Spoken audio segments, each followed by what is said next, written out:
Hablar de cifras COVID, recién Daniel hablaba de los contactos, ¿qué se entiende por contacto? Ayer Radi decía a los periodistas que al inicio de la pandemia cada individuo tenía un promedio de contactos de 5 personas. Después fue a 8, después fue a 9, después fue a 12. Ahora estamos en 25 contactos y esto es lo que determina, según Radi, que estemos en una situación epidemiológica parcialmente descontrolada o parcialmente controlada, como más le guste, ¿no? Porque de los dos lados igual es el medio vaso lleno, o sea, el medio vacío. Uno no quiere decir que estamos en el horno, pero lo podemos llegar a estar si efectivamente el fin de semana, como dicen ahí el grupo asesor, efectivamente no logramos moderar esa curva, ¿no? Igual la palabra parcialmente da cierta tranquilidad. A mí me da cierta tranquilidad a pesar de la ebullición por la situación que hay. Claro, pero ¿sabés lo que significa parcial? Que ya no tenemos asegurado el hilo epidemiológico, que ya hay una circunstancia de movilidad que no se percibe, que se pudo reducir, por lo menos hay datos ahí, no solamente de los matemáticos que están trabajando en conjunto con el GACH, es el GIAD que asesora al GACH, que es el que asesora al gobierno, sino también desde Antel se han hecho trabajos, a través de plataformas y de aplicaciones se puede determinar que las personas no están respetando mucho esto de quédate en casa, hace lo menos posible, y eso es lo que realmente está preocupando, ¿no?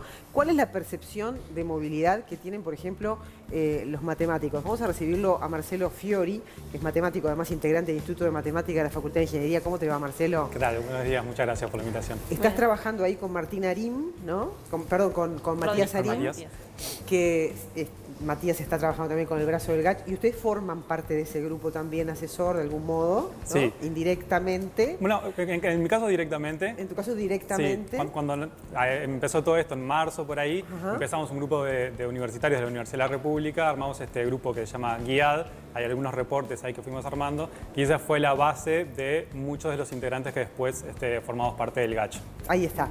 Desde el punto de vista de las matemáticas, ustedes dicen que apenas se redujo esa movilidad. ¿Cuáles son los indicadores que ustedes miran para llegar a ese diagnóstico? Bueno, hay varios indicadores que se pueden ver. Hay algunos que son de datos públicos, de por ejemplo Google o Apple, que publican cada cierto tiempo un informe de movilidad. Y hay otros que son más locales. Por ejemplo, los de Google y Apple se pueden bajar los informes y uno ve claramente cómo en marzo bajó la movilidad abruptamente y después la fuimos recuperando lentamente. Y bueno, lo que vemos ahora es que estamos en un nivel de movilidad muy similar al que teníamos antes de la pandemia, en febrero, digamos.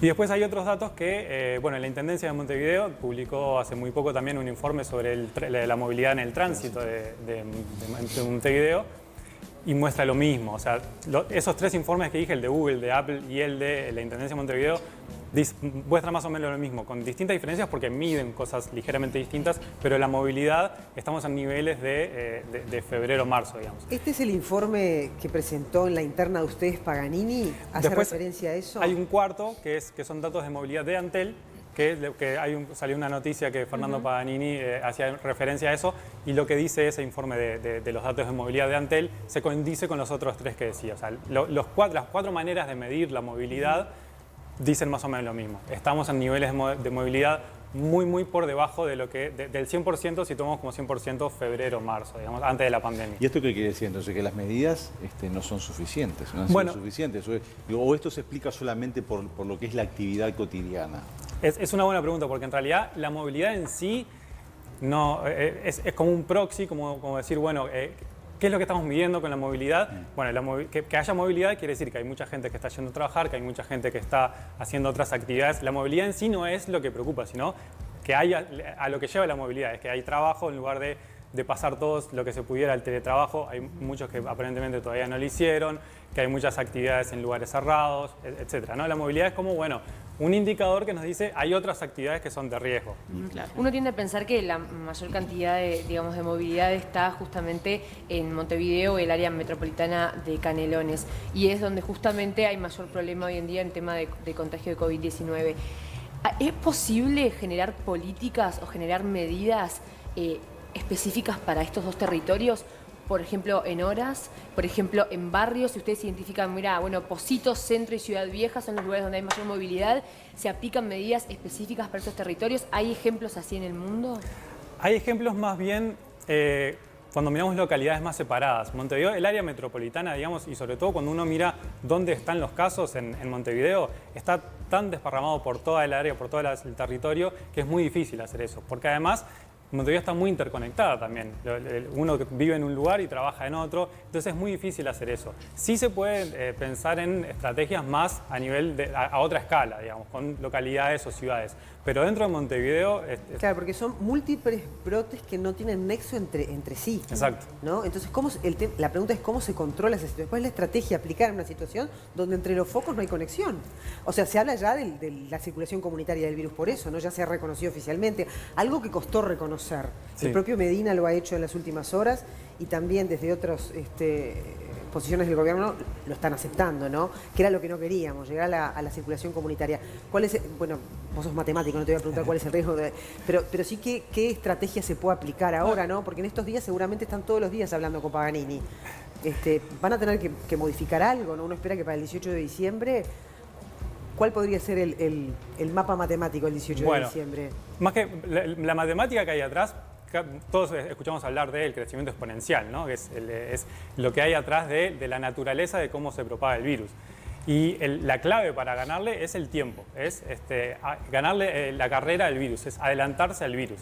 ¿Qué quiere decir el crecimiento exponencial? Así en muy pocas palabras, que, bueno, todos lo decíamos hace un rato, ¿no? Cada caso genera, digamos, 2 o 3 contagios, ¿no? Eso es el funcionamiento del virus en condiciones sin medidas, ¿no? Entonces, el primer caso genera, pongamos 2, el primer caso genera 2, después cada uno de esos genera otros 2, cada uno de esos 4 genera otros 2, y ese es el crecimiento exponencial, que pasamos de 1, 2, 4... 8, 16, 32, 64, ¿no? No sé si conocen la leyenda del ajedrez, del inventor del ajedrez. A ver, no, contala. En 20 segundos el inventor, es una leyenda, ¿no? No es cierto, pero no importa. Que el inventor del ajedrez, no sé si un rey o un jeque que se mostró muy agradecido por el invento, entonces le dijo, bueno, pedime lo que quieras, ¿no? Entonces le pidió un grano de arroz por el primer casillero, 2 por el segundo, 4 por el tercero y así hasta completar los 64. Nunca pudo pagarlo. Y dijo, claro, ¿qué me estás tomando el pelo? Claro. Esto, tomá, dale un kilo de arroz y ya está. Y cuando haces las cuentas, no da la producción de arroz del mundo o algo así, ¿no? Es como un disparate la cantidad de arroz que... Y esto es lo que nos está empezando a pasar. Claro, entonces, ¿qué es lo que pasa?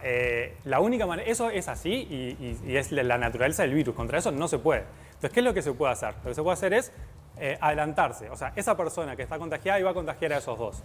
El problema fundamental acá es que esa persona a la cual contagia está en periodo de ella misma poder contagiar antes de enterarse o antes de presentar síntomas, 2 o 3 días antes de presentar síntomas. Entonces, obviamente, uno, claramente, sin querer, contagia a otra gente sin saber que está infectado. Entonces hay que restringir el movimiento. Esa sería la clave. O sea, para frenar ese crecimiento de posibilidad de contagio hay que restringir y en un momento hay que decir, bueno, de acá para adelante no se puede. Hay que llegar, llegado a cierto punto, quizás sí. ¿Cómo se mantuvo los números bajos? ¿Cuál es ese punto? ¿El de los números? Sí. Bueno, es el siguiente. Bueno, no voy a decir un número en sí, pero es lo que asegura lo siguiente. ¿Por qué mantuvimos los números más o menos controlados en Uruguay esos meses, digamos, hasta el mes pasado? No es porque tomamos mate, es porque con una cantidad relativamente chica de casos, ¿qué se puede hacer? Cuando uno da un test positivo, le dice, pensá, ¿con quién estuviste en los últimos días? Con él y con él. Entonces, se llama, eso es lo que hace el Ministerio de Salud Pública, llama por teléfono y dice, che, mira, vos estuviste en contacto con un positivo, quédate guardado. ¿Sí? Entonces, él, antes de presentar síntomas, ya sabe que posiblemente esté contagiado y entonces no contagia a los otros. Eso es lo de ganarle el tiempo, ganarle la carrera al virus. Avisarle a alguien que posiblemente esté contagiado antes de que realmente lo estamos haciendo. Eso lo estuvimos haciendo durante todo este tiempo y por eso el comportamiento que veíamos en las curvas no era exponencial.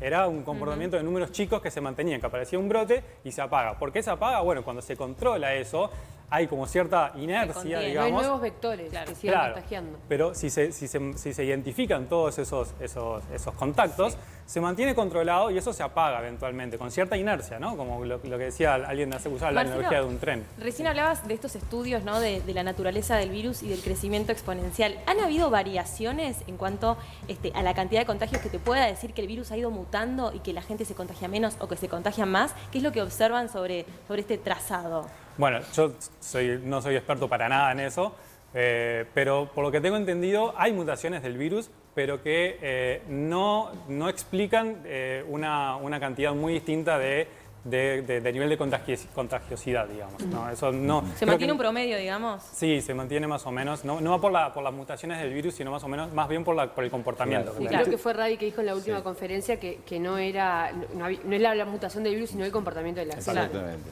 Sí, porque los tiempos no dan. Digo, ahora, para mutar se espera más tiempo. Ahora yo quería preguntarle algo. O sea, ustedes hablan de una movilidad que es prácticamente prepandemia en nuestro país. ¿Se tomaron medidas ahora, de alguna manera, como para frenar? Y se dice que la aguja prácticamente no se mueve. La pregunta es, a pesar de esas medidas que existen, ¿esas medidas es que no han sido suficientes o es que las medidas están y no se cumplieron? Porque hablamos de dos panoramas totalmente diferentes, ¿no? Una cosa es que están, pero se cumplen, y a pesar de eso la aguja no se mueve, o están, pero no se cumplen. Entonces ahí el panorama es otro. Sí, bueno, ahí yo no voy a opinar, digamos, sobre la fortaleza o no de las medidas, pero sí parece que los niveles de movilidad dan la idea de que no nos estamos cuidando lo suficiente como para poder ganarle esa carrera al virus. Marcelo, al 18 de diciembre, llega el 18 de diciembre, ¿a qué ecuación matemática tenemos que llegar para que estemos en una situación de control? La sellada queremos. Sí, claro, porque eso sí nos puede responder, son matemáticos, dame un número. Bueno, más que la ecuación, lo que sí podemos hablar es eso que decía recién, el crecimiento exponencial. ¿Cómo se combate? Bueno, eso que decía, ¿no? El llamar por teléfono a cada uno de ellos. Entonces, cuando se van duplicando la cantidad de casos, es muy difícil mantener eso, porque hay que escalar todo el aparato que tenés atrás para realizar eso. Entonces, mientras se pueda mantener ese funcionamiento de llamar por teléfono a cada uno y ese tipo de cosas, se va a poder mantener más o menos, Pero, por hay ejemplo, esperanza de controlarlo. Yo te voy a dar un número. Ayer 299 casos, antes de ayer 200 y pico, tras antes de ayer 300. O sea, estamos ahí, clavados en la cifra de los 300. Estamos complicados y de hecho... ¿Qué tiene que pasar el fin de semana, que es cuando dice Radi que ahí va a estar la sellada? Tiene que pasar que no siga creciendo, que hay una manera de medir el crecimiento exponencial, que es lo que se llama el tiempo de duplicación. Digamos. ¿Cuánto tiempo pasa para que yo tengo ahora 4 casos? ¿Cuánto tiempo pasa para que tenga 8? Claro. Y después, ¿cuánto tiempo pasa para tener 16? Eso se mantiene más o menos constante cuando la epidemia tiene un comportamiento normal, digamos. Sí. Entonces, eso lo podemos ir midiendo. ¿Sí? Eso es un parámetro que se puede medir más o menos de forma robusta. Si ese parámetro ahora en Montevideo está en el orden de la semana. Después de tener los datos del fin de semana, si ese parámetro se mantiene igual, quiere decir que estamos en la fase de crecimiento exponencial y una vez que pasa hay un umbral que nunca lo sabemos, ¿no? Pero es más o menos, estamos ahí, digamos, en el cual una vez que se pasa ese umbral ya no agarrás más el virus, porque ya no tenés la capacidad de escalar el aparato para hacer el seguimiento de contactos, y una vez que se te va, ya está, no lo agarrás más, porque es lo que decía, no llegás en la carrera a avisarle a ese que se tiene que quedar guardado. Claro. Y si no llegás a avisarles a unos cuantos, si no llegas a avisarle a uno, capaz que no pasa nada. Y eso es lo que pasó en julio, agosto. Pero una vez que se va... Felipe, vamos a mostrar unas placas que vos nos enviaste, nos describís de qué se tratan cada uno de ellos, porque tiene que ver con esto que estás diciendo. ¿Cuál es la foto de hoy, ¿no? ¿Qué estamos viendo ahí? Bueno, ese es el informe de movilidad de Google. Hay 2 curvas, una que está por arriba, que es la azul, y otra Perdón, por Marcelo, te dije Felipe, nada que ver. Por Fiori, capaz, no pasa nada. Perdón. Google informa 5, creo, categorías de movilidad. Perdóname que te interrumpa. La movilidad se mide con la georreferenciación, ¿no? Con el GPS y todo eso del celular. Sí, tengo entendido que sí, hay que mirar bien cómo lo mide Google, pero sí, algo de eso. Google sabe dónde estás. No sigue, básicamente. Sí, no sé si no sigue, pero uno tiene el GPS prendido o se conecta al Wi-Fi de algún lado, entonces se sabe. ¿Qué cuenta esa gráfica? Bueno, hay 2 ahí. Esa es, divide en 5 categorías Google. Una es residencial, trabajo, parques, tránsito, cosas así. Y las que vemos ahí son 2, la de el trabajo, que es la naranjita que queda por abajo, y la residencial. Entonces, eso es desde febrero hasta ahora. Lo que vemos es la primera partecita chiquita, desde febrero hasta el 13 de marzo, eso es como el comportamiento normal. Ahí en el quiebre, eso es el 13 de marzo. Entonces, ahí, ¿qué pasó? La gente dejó de ir a trabajar muchísimo, esa es la caída, y se quedó mucho más en su casa. Esa es la subida de la azul. Claro. Lentamente la gente volvió a trabajar y esa es la curva esa que se va recomponiendo, digamos, la curva naranja, y la gente dejó de estar tanto en su casa, que es la azul, que se va acercando al 100%. Ahí va, poner la siguiente. Tenemos pues registro de Y trabajo, las ¿no? otras son más o menos similares. Esa es la de Apple, Sí. que pasa, vemos más o menos lo mismo, ¿no? Apple creo que mide los movimientos en auto y caminando o algo así, y son esas dos curvas, y básicamente lo mismo. Febrero, marzo, hay un quiebre, una caída, y se restaura más o menos la movilidad a niveles del 95, 98%, una cosa así. Claro. Marcelo. O sea que estamos, perdóname, en niveles de inicio de pandemia prácticamente. Sí, ¿no? prepandemia. En movilidad. En movilidad, Y para nos sí. queda la del tránsito también, ¿no? Y la del tránsito, que muestra más o menos lo mismo. Ahí va, ahí la la de la tenés. intendencia, ahí está, que es y ahí con algunos números, ¿no? Siempre se toma como referencia algún día, más o menos. Esto lo que quiere decir es que no estamos haciendo caso al pedido del gobierno, es quédese en casa, no estamos obedeciendo. Exacto. Sí, o sea, siempre que se pueda teletrabajar. Pero por no es ejemplo, solamente un tema de caso, lo que pasa es que las empresas privadas, yo no sé si todas están habilitando hoy en día el teletrabajo, y a nivel público, si bien se está diciendo que debería ser ahora, pasar a ser obligatorio que todo el mundo haga teletrabajo, me consta que a nivel público no todas las posibilidades de teletrabajar se están dando en el 100% o cercano al 100%, y evidentemente eso genera una movilidad. Marcelo, de cara al 18, ¿no? Que es como esta fecha clave que todos tenemos, cuando se dieron las medidas anteriores, las de ahora, todo el mundo cuestionaba si era porque realmente esos lugares que limitaron tanto los gimnasios como los lugares, los boliches y demás, era porque allí habían focos o era porque en realidad tenían mucha movilidad. ¿Qué es lo que lleva al GACH a tomar las decisiones? ¿La cantidad de movilidad o los focos que hay en estos lugares? No, más bien la movilidad, como decía, no, o sea, si alguien se mueve en auto, en taxi, en Uber, digamos, eso no genera contagios porque tenemos los cuidados necesarios. El transporte público es un poco distinto. Movilidad o contacto, digamos. Cuando Claro. digo movilidad te digo a ir al Claro, lugar. sí, o sea, los brotes más importantes, esto es a nivel de todo el mundo y en Uruguay también, se dan en lo que sabemos, ¿no? Lugares cerrados, con poca ventilación, donde no se cumplen los protocolos, y en lugares donde podemos mantener la distancia, donde podemos usar protocolos, donde no tenemos contacto tan cercano, es donde hay menos posibilidades de contagio. Entonces, los lugares que tienen cierta tendencia, digamos, a mucha gente permanecer junta durante mucho tiempo en lugares cerrados. Cuando decís mucho tiempo, ¿a qué te referís? Porque ¿cuál es el tiempo de riesgo de contacto? ¿15 minutos, 20 minutos, una hora, desparramado en 24 horas? ¿Cuál es el número? Es un gradiente, ¿no? O sea, no es, digamos, son 14 minutos y 30, me tengo que ir, no. Pero más o menos, cuanto más tiempo, a Por partir ejemplo, de 15 haces un minutos... viaje de ómnibus, porque la verdad que hay denuncias todavía que van muy cargadas las unidades de transporte en horas pico, ¿no? Sí. Un viaje de, yo qué sé, 25 minutos más o menos el promedio que uno puede pasar. ¿Hay riesgo ahí? Sí, el riesgo está en todos lados. Hay riesgo también... Riesgo cero matemáticamente no existe. Claro, hay riesgo también en un parque. En un parque es mucho menor. En transporte colectivo, si se usa el tapaboca, el riesgo disminuye mucho. Pero aunque estés pegado a la otra persona, Si estás pegado, hay más riesgo, claramente. porque va... Porque sí, vemos las Claramente, fotos muy Claro, lleno, pero si entonces, están los dos tiene con transporte. tapaboca, en una unidad ventilada, no estás conversando, o sea, no estás hablando, o sea, y estás en paralelo, Claro, disminuye. los riesgos Pero bajan eso no está tremendamente. pasando, Daniel, ese es el tema, ¿no? El tema, Uno ve los ómnibus muy eso que llenos. decía Daniel de hablar, digamos, es importante. Por ejemplo, se notó que en los frigoríficos, donde la gente tiende a hablar más fuerte, había más contagios, ¿no? Porque es como uno expulsa más de las Exhalás, gotículas. digamos, claro. más. Y entonces, cuando hay mucho ruido, en ambientes así, donde uno tiende a cantar, gritar, hablar más fuerte. Pasó ahora en Libertad, ¿no? Con este cantante que contagió 18 personas. Exacto. Claro. O empresas, por ejemplo, que también están en movimiento, ¿no? O haciendo también ejercicio físico justamente Claro. en galpones y demás. Exactamente. Es bien interesante eso, ¿no? Porque también se entiende que en las redes sociales hay muchas quejas con el tema de los ómnibus. Yo soy usuaria de ómnibus y a uno le pone incómodo cuando eso pasa. Totalmente. Pero la realidad es que no hay una muestra de que realmente sea un problema ese. Justamente por estas Y sabes una cosa, vertientes. nosotros focalizamos Montevideo, por este momento es lo que más nos preocupa, Montevideo y Canelones, pero en el interior hay departamentos, por ejemplo, te doy una, Florida, por ejemplo, que tuvo, ahora pocos casos, pero en algún momento no tuvo, departamentos que la verdad que no han sentido el golpe de la pandemia como Montevideo. Si vas al interior, no usan tapaboca, es como que no pasa nada, es como que estamos en un submundo irreal de lo que está pasando acá en Montevideo. Y eso también hay que mirarlo, porque hay trasiego de personas, ¿no? Hay libre circulación en los diferentes puntos del país hacia la capital.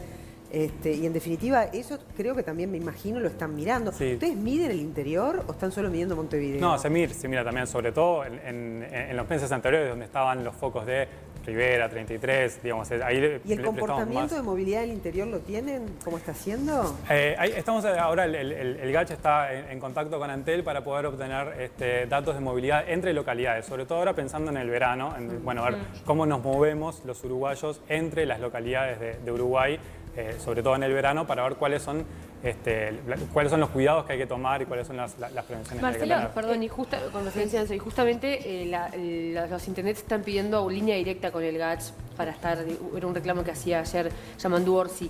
¿Se pueden, y es la idea del GACH, generar políticas por departamento? No sé contestarte eso, pero seguro que sí, el GACH está disponible para, yo hablo por Rafael y Fernando y Henry, ¿no? Está disponible para conversar con todos, seguro. De hecho, Carolina Cose hizo unos anuncios ayer en los cuales tuvo asesoramiento Exacto, lo que habían reclamado entonces se está cumpliendo, ¿no? En poder asesorarlos directamente también al Congreso o a cada una de las intendencias. Sí, claro. Gracias por venir, Marcelo. Gracias. Bien interesante y la verdad que explicaste con mucha claridad y entendimos algunos aspectos que no estaban del todo... Si me permitís un segundo más, no? lo que decía Daniel Sí. y lo que decías tú recién, de esa como falsa sensación de seguridad, porque estuvimos tanto tiempo que nos juntábamos, que no pasaba nada, que ahora como que nos cuesta tener esa conciencia, decir, bueno, yo si tomo estos cuidados, voy a tener la libertad de, no sé, juntarme con dos amigos cumpliendo los protocolos. Y más en este contexto prefiestas que es tremendo, ¿no? Claro, Sí, lo que pasa es que también uno también hubiera esperado, sinceramente, creo que hablo por una gran mayoría de personas, hubiésemos esperado otro tenor de restricciones, sinceramente hubiésemos esperado otro tenor de restricciones, porque daría la sensación de que, bueno, entonces seguimos más o menos así. Esto es para los bares, esto es para los restaurantes, esto es para los clubes. Y nosotros teletrabajábamos, pero igual seguimos haciendo lo que veníamos haciendo, ¿no? Una manera Creo que está mal interpretar así el mensaje. Pasa que la del economía gobierno, también ¿no? juega en la balanza Ni y que ni bien hablar. se dieron los anuncios. Pero son 2 semanas, eran 2 semanas. Un montón nada más, ¿no? de grupos salieron al reclamo. Entonces, es lo que hablamos la otra vez con Daniel. Lo político, las decisiones políticas también juegan. Sin duda, pero eran 2 semanas. No estábamos hablando de algo que no tenía fin. Sí. Estamos hablando de un manera, esfuerzo a término, ¿no? Sí, una manera de medir eso, digamos, es esa persona que decía hoy que posiblemente esté contagiada y todavía no lo sabe, tiene 2 o 3 días de periodo de contagio antes de presentar síntomas. ¿Qué pasa si soy yo esa persona? En los últimos 2 días, ¿a cuántas personas vi? ¿Estoy teniendo los cuidados necesarios? ¿Usé tapabocas con todas las personas?